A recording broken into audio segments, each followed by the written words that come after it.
My husband David Miller, who doted on me after we got married, got involved with his mistress while I was pregnant. Even the day before our wedding anniversary, he was still holding Luna Thompson in his arms. It was on that very same day that I received a taunting text message from Luna Thompson. "So what if you're pregnant?" David told me that if he had met me first, he wouldn't have loved you at all. And on the anniversary itself, I had prepared a gift for David Miller as well. A miscarriage diagnosis report and a divorce agreement. It started because I accidentally took a knife for David Miller. He pursued me relentlessly for a full decade after that. The day I accepted his marriage proposal, I looked him in the eyes and said seriously, "David Miller, if you ever betray me, I will completely disappear from your world." He held me tight back then, swearing with tears in his eyes, "Sarah Miller, I will never betray you." After we were married, he turned into a maniacally devoted husband. Not only did he handle all my affairs personally. When young, attractive girls confessed their feelings for him, he was afraid I'd misunderstand, so he directly sent them abroad. To announce his love for me to the whole world, he even spent half his fortune and 10 years building that skyscraper named the Stella Tower. Everyone knew he was crazy about me, and I believed it too. But this very man, when I was 3 months pregnant, I found a newly opened box of condoms in his car. I didn't hesitate. I immediately started the process of erasing my identity from all records, disappearing completely from David Miller's world. But why did he, the one who broke his promise first, go insane? 1. Since I got pregnant, David Miller had personally taken me to the hospital for every prenatal checkup. A high and mighty CEO, yet he was incredibly skilled at little things like queuing and paying fees. Even though the baby inside me was just a tiny embryo, he would always get so excited, his cheeks flushed and his eyes filled with tears. More than once, he held me and said in an incredibly happy voice, "Sarah, am I dreaming? We're going to have a child of our own." I always laughed at him for being silly. He would then bury his head in my neck, crying and laughing, "Sarah, I'm just too happy." I'm not good with words, but whenever this happened, I would hold him back tightly, showing him through my actions that I felt the same. He was the one who pulled me out of the shadow of my father's affair and my mother's breakdown and suicide. I thought he was my only salvation in this life.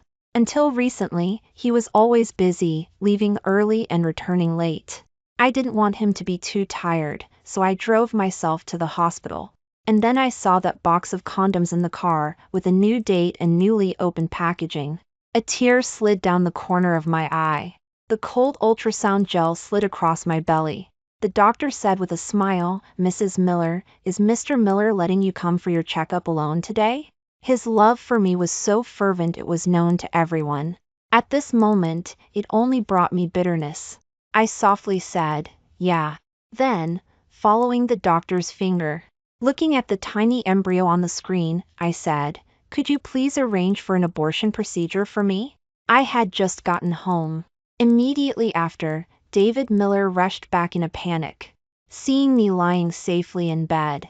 His tense, anxious expression finally relaxed.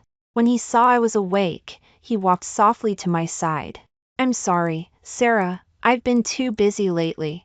Why didn't you wait for me to take you to the hospital? But the Stella Tower will be finished in half a month. Consider it my gift to you for our 10th wedding anniversary." His sincere expression didn't seem fake. Over the years, whenever he overlooked details, even if I wasn't angry, he would blame himself first. When he did well, he would expectantly wait for my praise. In front of me, he was always so transparent, as if he wanted to tear open his heart and show it to me. But a man like this, why would he cheat? My throat was tight. I didn't speak, just watched him quietly. He seemed a little uncomfortable, his words tentative. "Did you drive the Cullinan today?" His nervous eyes made my heart ache with bitterness. The words were on my lips, but I softly said, "No, I drove the Audi." "Right, you never liked being flashy." Only then did his tense shoulders completely relax. Seeing my tired face, he pulled me into his arms, heartbroken. "Why do you look so unwell? Were you tired today?" I wasn't tired. I killed our child with my own hands. I answered him silently in my heart. My personality was always quiet. Seeing I didn't speak, he didn't get angry. My dear wife, you must be tired. I'll go make you your favorite chicken soup. As he spoke, he tucked me in. Then he placed a soft kiss on my forehead. The moment he turned away, I suddenly called out to him, David. He responded with a questioning and turned back. What is it, wife? Do you remember what we said when you proposed to me? I looked calmly into his eyes. I didn't miss the flicker of panic in his eyes.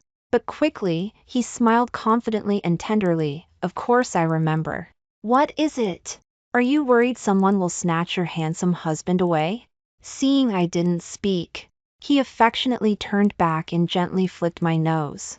Soon after, he knelt before me, holding up 4 fingers. I swear, David Miller will never betray Sarah Miller in this life.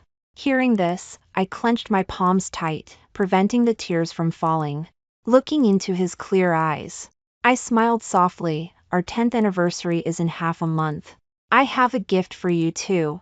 I took out a beautifully wrapped gift box from He bedside table. His eyes lit up with delight. Sarah, is this? Seeing him eager to open it, I put my hand on his, a 10th anniversary gift. Of course, you have to open it on the day itself. Right, I was too impatient. He carefully put the gift box away and went downstairs to cook. As he gently closed the door, my phone rang. Ms. Miller, I need to remind you again, erasing all your identity information means you will essentially cease to exist. This will cause many inconveniences in your life. Are you sure? Sounds of cooking came from downstairs. For 10 years, whenever David Miller was home, even with a housekeeper and a cook, he would personally learn to make every dish I loved. He said he wanted me to feel his love. But now, this happiness had become the source of my pain. Coming back to my senses, I said with unwavering certainty, yes, I just want to disappear completely. After hanging up, I drifted off to sleep. When I woke up again, the scent of chicken soup filled the air. I walked out of the room. Downstairs in the kitchen, David Miller was busy tending to things.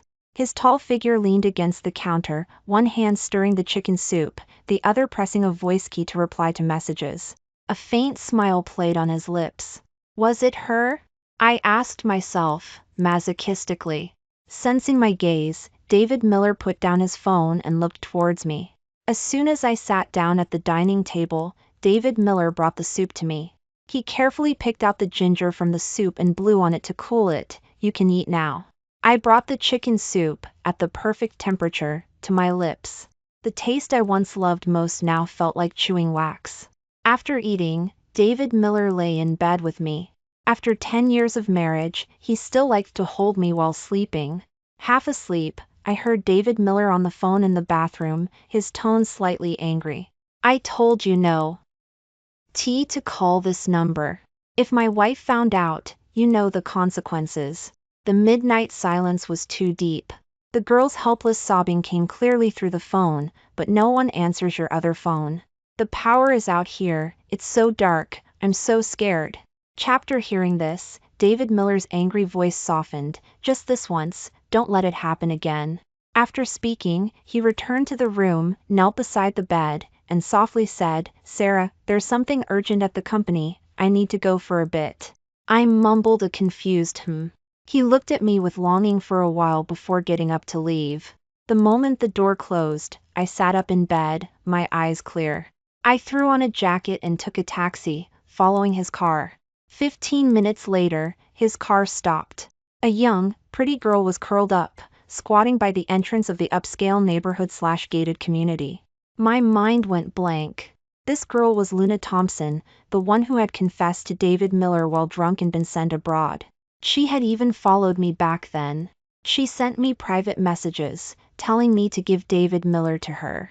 Because of this, fearing she was too extreme, I had even tried to advise her, telling her she was young and had many paths ahead, so why fixate on a married man? Later, when I was pregnant, her Instagram started frequently showing off affection. I thought she had finally moved on. But I never imagined that the person she was affectionately entwined with would be David Miller. Under the dim streetlights, as soon as the girl saw David Miller, her beautiful eyes lit up. Then she threw herself into his arms in a bear hug and kissed him hard on the face. "I knew you wouldn't abandon me." David Miller glanced around nervously. He wanted to pull the girl off him, but the girl clung to his neck even tighter, playing stubborn. Finally, David Miller resignedly held her and got into the car. I felt like a clown, hiding in the dark, watching them walk into the nearest hotel together. Soon after, I received a text message from David Miller: "Be a good wife, Sarah. Something came up at the company, I won't be back tonight." I stared blankly at the text message, until a tissue blocked my vision. The taxi driver sighed with a sympathetic look. "Here, wipe your eyes. Men, you know, they're all like that." Only then did I notice that, without realizing it, tears were streaming down my face. "Thank you." I politely accepted the stranger's kindness. On the way back, I leaned my head gently against the car window. The posts Luna Thompson had made felt like 1,000 barbed hooks, tearing at my flesh. So what was David Miller thinking after being intimate with Luna Thompson, when he held me and told me he loved me? How could his acting be this good? I clutched my chest. Tears could no longer be stopped, gushing out as if they would drain all the strength from my body. It hurt so much. David Miller, it hurt even more than the knife wound I took saving you back then. Back home, I opened Luna Thompson's Instagram. Sure enough, she had updated with a new post: "Woo woo woo, that daddy is too wild, my new battle outfit got torn." Her Instagram had quite a few followers. Soon, people were screaming in the comments below her post. I stared at that familiar hand and silently liked it with a dummy account. The process of erasing my identity was taking some time. I started paying attention to everything around me. When I noticed that the perfume I used, the bag I carried, even my wedding ring, they had all appeared in her posts. Only then did I understand. These were her silent declarations of war. Thankfully, I would be leaving soon. So I became quieter than before. David Miller didn't come back until the third day. He was still wearing the same clothes, although they were neat and tidy, without even a single wrinkle. I still noticed the faint tooth marks under his collar that appeared with his movements, perhaps sensing my lack of interest. The day before our wedding anniversary, David Miller apologized to me heartbrokenly, saying he shouldn't have neglected me these past few days, and he wanted to take me out to dinner. Thinking that I would be leaving soon, I decided it would be a good farewell. When we arrived at the restaurant entrance, I saw Luna Thompson holding her phone and live streaming. David Miller walked past her with a cold expression. But as soon as he reached our table, he opened his phone. The restaurant window reflected his phone screen. "See? This is the restaurant my boyfriend bought me." He even specially changed the name to the Luna restaurant. Luna Thompson spoke happily and sweetly. Below, however, were a bunch of comments calling her vain, show-off, and shameless. After all, her failed confession to David Miller and being banished from Westwood had become widely known. Looking at these comments, Luna Thompson's eyes welled up with tears in the live stream. She argued defensively, "I'm telling the truth, the Luna restaurant really was a gift from my boyfriend." I sat across from him, looking through the menu, quietly watching David Miller's face grow increasingly grim, until he started typing rapidly. I stopped looking at the menu and switched to a dummy account to enter the live stream. Immediately, I saw David Miller's comment: "This restaurant does indeed belong to Ms. Thompson, Luna." Because of his comment, the tide in the live stream turned. Holy crap, this is Mr. Miller's verified account. Didn't Mr. Miller personally kick Luna Thompson out before? Why is he defending her now? It couldn't be clearer. Luna Thompson must have a powerful backer, someone even Mr. Miller has to show respect to. Speaking of which, the Luna restaurant is a top restaurant in Westwood. It must be worth hundreds of millions, right? He just gave it to her? This is probably another maniacally devoted husband, just like Mr. Miller. Who do you guys think is more devoted to their wife? Mr. Miller or the mysterious figure behind Luna Thompson? David Miller's reputation was so well known that his appearance immediately caused the live stream's popularity to skyrocket. Everyone started speculating about who Luna Thompson's backer could be. Some even started a poll comparing who was more devoted, David Miller to me, or the mysterious man behind Luna Thompson to her. Everyone was highly engaged. In the live stream, Luna Thompson's bright little face broke into a smile. Of course, it's my boyfriend. He's the best man in the world, and he said he loves me most. Across from me, David Miller's lips curved into a gentle smile because of the girl's playful remark. After putting down his phone, he noticed I had been watching him. "What is it, wife? Have you ordered yet?" I shook my head. "I don't know what to order." "Let me do it then. I know your taste better than you do." During the meal, I went to the restroom. My phone received an unknown text message. When I opened it, I realized it was from Luna Thompson. "Sarah Miller, stop pretending. You looked at my profile 3 times yesterday. You know everything, right?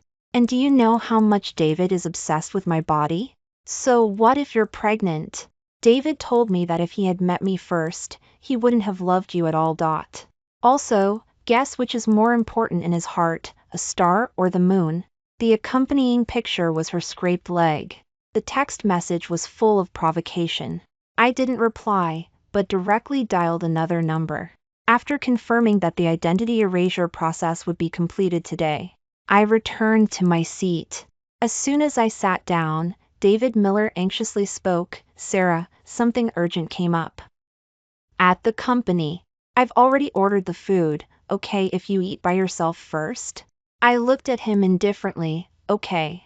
He stared at me blankly. Perhaps stung by the coldness in my eyes, he stepped closer. "Sarah, are you angry?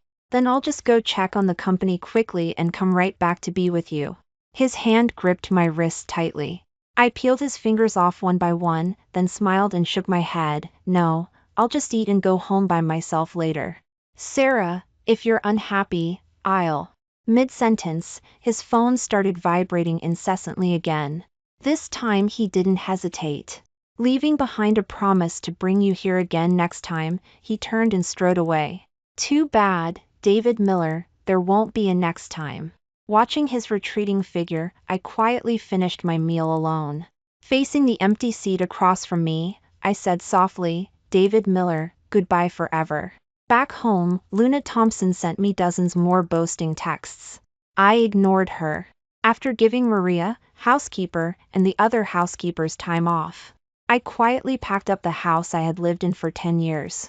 The luxury goods and haute couture filling an entire walk-in closet. I found an auction website and had them sell them for me to donate. And the couple's photos David Miller insisted on taking with me every year. He always said these were for us to look at slowly together when we were old and couldn't walk anymore. The hundreds of love letters he wrote while pursuing me. The written promises he had framed, and so on. All the memories and traces, I burned them to ashes with a single fire. Only when I was sure not even a strand of my hair could be found in the house did I take the anniversary gift to a parcel service, instructing them to deliver it to the Stella Tower unveiling ceremony tomorrow on time. I also took screenshots of all the texts Luna Thompson sent me and scheduled them to be sent to David Miller's phone. I.G. OT a temporary ID and boarded a plane. As the plane took off, I looked down from the sky at the Stella Tower, soaring into the clouds. And I whispered in my heart, "David Miller, I hope you like the gift I sent you." Chapter David Miller kept feeling that his Sarah wasn't happy today. He valued me more than his own life. Even if I just furrowed my brow, he would blame himself for a long time. He reflected in his heart, wondering if he hadn't done enough lately. He had realized that because of Luna Thompson, he had been neglecting me. So he had planned to keep some distance from her. But today, the young girl was hurt and crying on the phone, her tears falling like rain. He couldn't bear it again. Now he had taken her to the hospital. He was ready to leave, but Luna Thompson looked at him with teary eyes, pulled at him pitifully. "I know you love Sarah Miller, but even if I'm just a bed partner, can't you stay with me for a while?" It was him who had sent the young girl abroad in the first place. That had caused opportunistic businesses to think he was targeting Thompson Industries, and they had sided against them, directly crippling Thompson Industries. Although he hadn't intended it, he did bear some responsibility. Luna Thompson's parents had also jumped to their deaths after their family's company went bankrupt. He compromised once again. Seeing this, Luna Thompson cried and threw herself into his arms. "David, you love me, right?" David Miller didn't speak, his mind filled only with my image. Luna Thompson's shoulders trembled violently, tears soaking his shirt. "Can't you even lie to me?" "I love you." David Miller still said the words. Luna Thompson's tears turned into a smile, and she offered her lips willingly. As passion flared between them, David Miller pushed her away. Unease prompted him to call and text me. No one answered. He called Maria, housekeeper. Since I had told her in advance that I was preparing a surprise for David Miller, he got the message from Maria that I was already asleep. He relaxed, took the girl's wandering hand, and initiated intimacy. He had planned to pick me up for the unveiling, but Luna Thompson had been very clingy last night. He had woken up a little late. He sent me a text message telling me to go ahead, and he would head directly to the site. By the time he arrived, a crowd of reporters was already there, live streaming. He checked his watch several times, but still, I didn't appear. The unease in his heart grew stronger and stronger. His hand holding the phone began to tremble, but he still stubbornly kept calling me. Soon, the driver from home arrived, looking distressed. "Sir, Madam gave us the night off yesterday and hasn't come back. And everything belonging to Madam in the house is gone." "What did you say?" David Miller's hand paused mid-dial, his eyes widening in disbelief. "Madam, she seems to have left." David Miller felt a buzzing in his head. He pushed through the crowd, wanting to rush out. A delivery person brought the beautifully wrapped gift box I had prepared to him. His eyes were red. He took the box with trembling hands, muttering repeatedly, "Right, Sarah values promises the most. She promised she'd stay with me forever. This must be a mischievous surprise she prepared. She's waiting for me to find her. It must be." Even though he said this, the ribbon he couldn't untie after several tries revealed the fear in his heart. The gift box was finally opened. When he saw the contents clearly, he instantly became unsteady on his feet. He took out the 3 documents inside. The first was the child's last ultrasound photo. The second was my miscarriage diagnosis report. The third, he breathed heavily, then suddenly faced the crowd, his voice trembling. "Sarah, did you end the pregnancy? And you didn't dare tell me? But I won't blame you, I only need you. Don't scare me, come out, I told you I would die without you." But no one responded to him. The reporters and the crowd just watched him helplessly. At the same time, they murmured about his deep affection for me. Finally, he pushed aside the second document and saw the divorce agreement with my signature on it. The color drained from his face instantly. Tears streamed down uncontrollably, large drops hitting the ground. He swayed, then quickly tore up the divorce agreement, as if it were a monstrous flood. Then he looked at the driver with murderous eyes. "What happened?" "Sarah was fine yesterday." "How could this be?" The driver trembled all over with fear. He had worked for David Miller for many years. He knew clearly that David Miller was always uncontrolled and volatile when it came to anything involving me. The driver opened his mouth, not knowing how to answer. Just then, his phone rang. Seeing that the sender was me, his eyes instantly lit up with surprise and hope.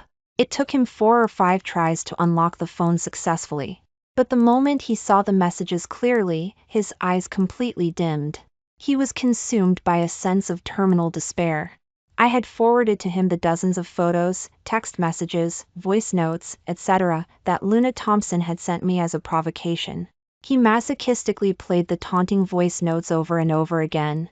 His eyes turned completely red. The crowd, which had been shocked at first, now became agitated. Everyone looked at each other, flashbulbs constantly flashing at him.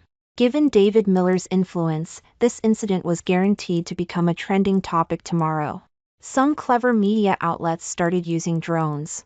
So even the photos and text on his phone were clearly visible. Luna Thompson's account had many followers and was now recognized. David Miller stared blankly my message, David Miller, I lied to Maria. Don't trouble them. Don't look for me. Let's part ways amicably. No. Sarah, don't be so cruel to me. Chapter after saying that, he pushed past the media and drove away. Opening the door, he saw the house that had been warm and happy yesterday. Now it was empty and deserted. The housekeepers stood there helplessly. He searched everywhere for me like a madman. But in the end, he only found the engagement ring he had personally placed on my finger when he proposed. That phrase, Sarah Miller, I will never betray you. Exploded in his ears. He sank to the floor by the bed, clutching the ring tightly, hitting his head repeatedly in agony. I'm sorry, Sarah, I was wrong. I was so wrong. Thinking of my threat to disappear. Only then did he realize that all my online accounts had been erased. He was terrified. He stumbled out the door. He started the car and slammed the accelerator, his heart racing and hands shaking, nearly getting into several accidents along the way.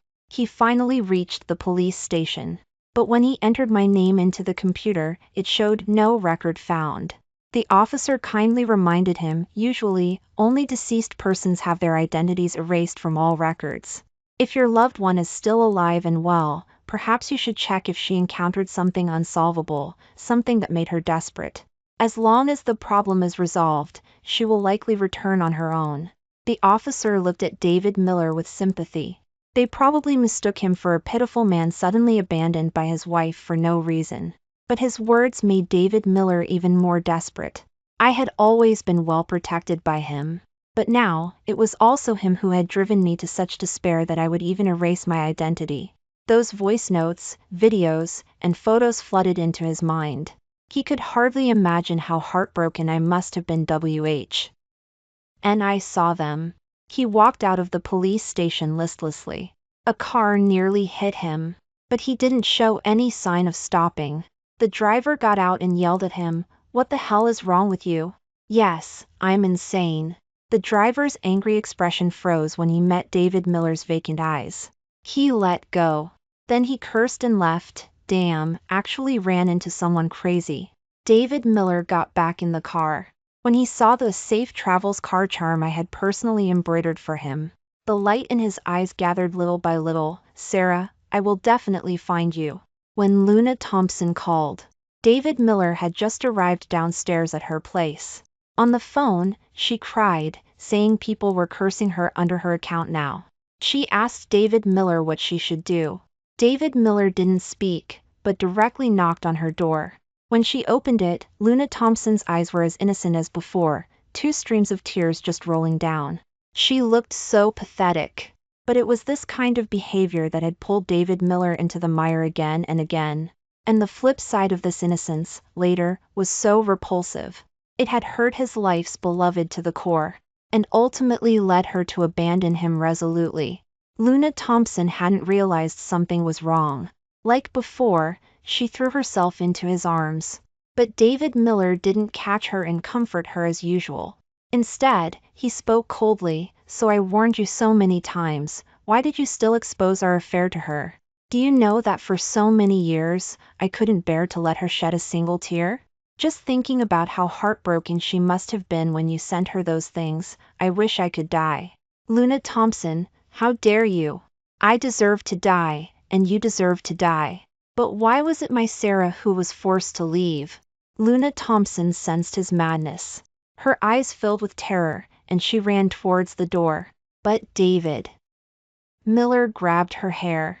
Then he squeezed Luna Thompson's throat. No matter how she struggled and begged, he wouldn't let go. Only when Luna Thompson's small face was blue with veins popping from suffocation did he throw her to the ground. "I'm sorry, David, I just loved you too much, please forgive me. I'm younger and prettier than Sarah Miller, I'm more obedient, I can do everything she can do. Anyway, Sarah Miller is gone, why don't we be together openly?" Luna Thompson looked up, crying piteously. But David Miller's face grew darker and darker. He kicked Luna Thompson in the chest. Luna Thompson screamed, blood spilling from her mouth. Several of her ribs were broken. David Miller looked at her coldly. What are you? How dare you compare yourself to my Sarah? After having someone drag Luna Thompson away and send her to a psychiatric hospital, he returned to the company. Because of his affair, Miller Corporation was also greatly affected. Stock prices plummeted. Many shareholders had complaints. But no matter what anyone told him, he went his own way, mobilizing all his resources to find my whereabouts. When David Miller found me, I was volunteering as an American team doctor in a remote conflict zone. The reason I chose this path actually goes back to my mother, who was a doctor. She once told me that before marrying my father, her dream was to be a Doctors Without Borders volunteer. Later, although she couldn't escape the clutches of life, the way her eyes lit up when she talked about her dream remained etched in my memory. So I came here. Although the war here was nearing its end, the suffering was not over. The men of countless women and children had died in battle, their homes destroyed. I followed the American team I had contacted online and entered this land. Unlike the prosperity of the US, this place was filled with deathly silence. Many children, affected by the war, had lost legs, arms, or even other organs. Some lay in their mother's arms, crying in pain. Some, whose parents had died, lay there numb and vacant, waiting to die. I gave them bread and clean water. The women and children, speaking a language I didn't understand, bowed to me repeatedly. At this moment, looking at them, I didn't even have time to feel sad for myself. Most of their doctors had been killed in explosions. The hospitals were also mostly ruins. The treatment environment was rudimentary. There were many injured people. I was busy every day, like a spinning top. Except for that day I watched the live stream on my phone. I hadn't even thought of David Miller for almost a month. When I saw David Miller again, it was during a gunfight. The fangs of evil still refused to let go of this suffering land, always returning to gnaw and tear apart the little bits of hope that had just ignited. I retreated with the main group, but along the way, I found a child left behind. I didn't think twice. I rushed over, picked her up, and tried to leave. A stray bullet came towards me. I instinctively shielded the child, but someone pulled me into their arms. The familiar scent startled me. But this was no time for a reunion, even though the way he looked at me was like a lost puppy finally finding its owner. I still decisively interrupted him, pulled him, and caught up with the others. David Miller's shoulder was injured, but he didn't care at all, his eyes fixed on me without blinking, as if I might vanish into thin air the next second. This will hurt a little, I said coldly, then directly used sterilized tweezers to remove the bullet fragments for him. My steady demeanor and swift, clean movements made his eyes darken. Sarah, you've suffered. I knew why he said that. For the past 10 years, I had lived under his protection. I didn't even dare to kill a chicken, much less calmly open his flesh to look for a bullet. I opened my mouth to retort, but seeing him enduring it, covered in cold sweat, his lips pale, I just softly said, That night, David Miller suddenly developed a fever. Originally, another girl was on duty, but a man with a fever of 105.8 degrees Fahrenheit. He was delirious, like a child.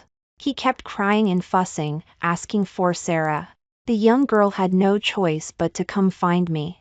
When I opened the door, I was shocked even after 10 years with David Miller.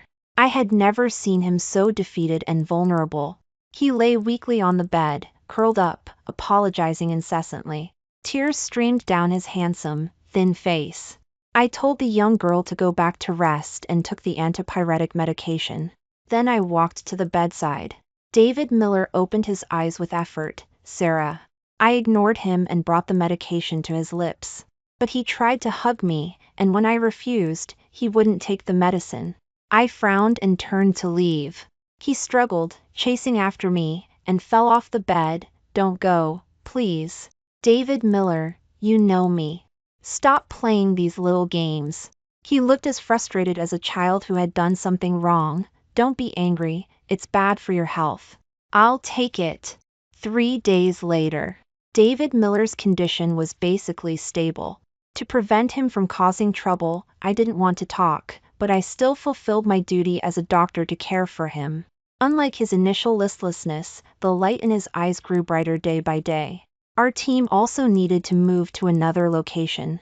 Seeing that David Miller had no intention of leaving, I decided to have a proper talk with him. I took him around this shattered, blood-soaked land. I also shared the food I carried with the children whose eyes were vacant. He walked with his head down for a long, long time, still unwilling to speak. But there was no more path ahead. So I stopped walking and watched him quietly. He saw there was no love, nor hate, in my eyes. I had hated him. I knew he would feel pain and guilt. That's why I left him the child's ultrasound photo, the miscarriage diagnosis report, and the records Luna Thompson sent me. But now, there was truly nothing left. Finally, I said the words we both knew implicitly, but which would cause him immense pain. Go back. His eyes instantly turned red. Sarah, I know I was wrong, but you have to believe me, it was just a moment of madness. You were pregnant, I was afraid of hurting you and the baby if I touched you. I had been holding back, but that day Luna Thompson drugged me. At first I refused, but I felt responsible for her parents' deaths, so I softened. But I truly don't love her. From beginning to end, the only person I love is you. Sarah, I didn't sign the divorce agreement, we're still husband and wife, don't leave me, I'll die without you. He held me very tightly, as if wanting to merge me into his body. I didn't struggle, nor did I respond. I just said calmly, but the Sarah Miller who was is dead. The Sarah Miller I am now is who I want to be. David, holding me now, can you still feel my love? He shook his head, burying his head in my neck, unwilling to let go. Seeing this, I sighed. Was it really just a moment of impulse? David, I saw how you loved me before, so how could I not distinguish between desire and love? Her Instagram is full of evidence that you loved her. Maybe you loved me most, maybe you came back later, maybe you truly changed, but you did love her. While telling me you only loved me, you were showing warmth and care to another woman. No, Sarah, I just saw she was a young girl. It wasn't easy after her parents died. I felt a little pity. But pity is a form of love. I interrupted him, then stepped out of his embrace.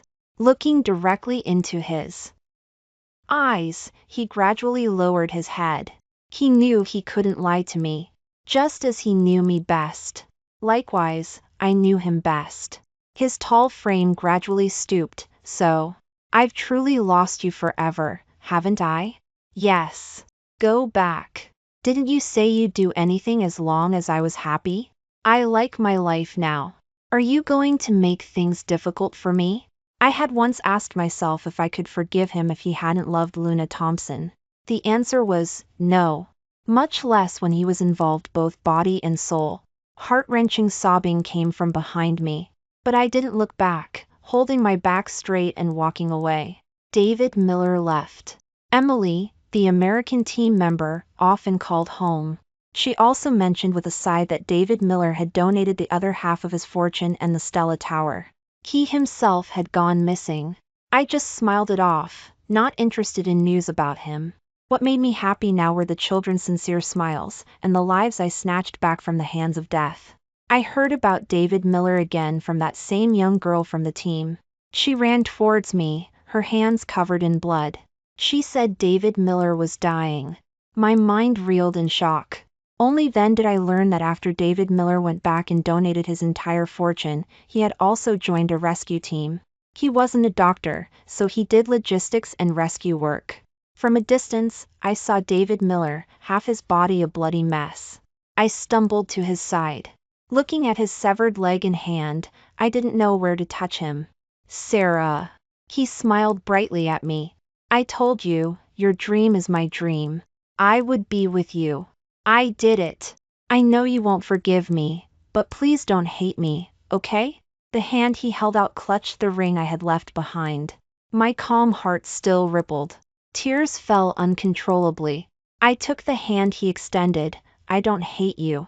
Hearing this, David Miller, who had been holding on, cried and laughed, saying, Sarah, I regret it so much. Then he completely closed his eyes. I handed his body over to the team. Fellow countrymen would take him home. I looked at him one last time, deeply, and hung the ring around my neck. Not far away, Emily from the team was calling out to me, "Sarah, hurry and catch up." I withdrew my gaze and answered her, "Coming."